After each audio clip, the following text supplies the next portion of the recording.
Hey everyone, so I just put out a video earlier about how Jews look. It's not a short, it's a long, but it's an interesting one. Whoops. Here I am, cracking eggs.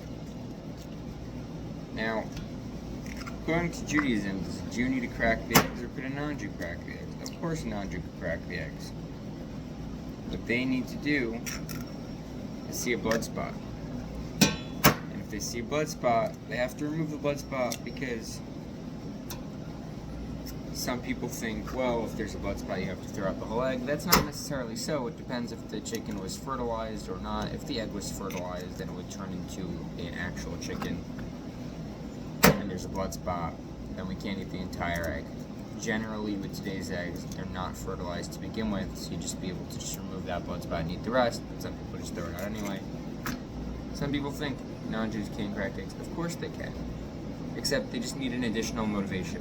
So what sometimes people do is say, hey look, did you crack the eggs? If you find a blood spot, then I'm just going to give you $1.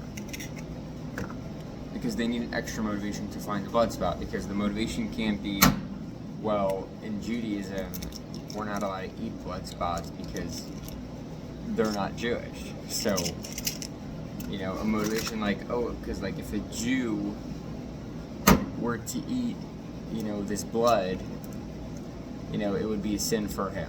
But like for a non-Jew, it's not a sin. They could eat it. For them, it's not wrong to do.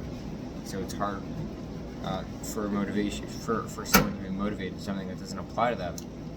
And so Judaism's like, they may miss it.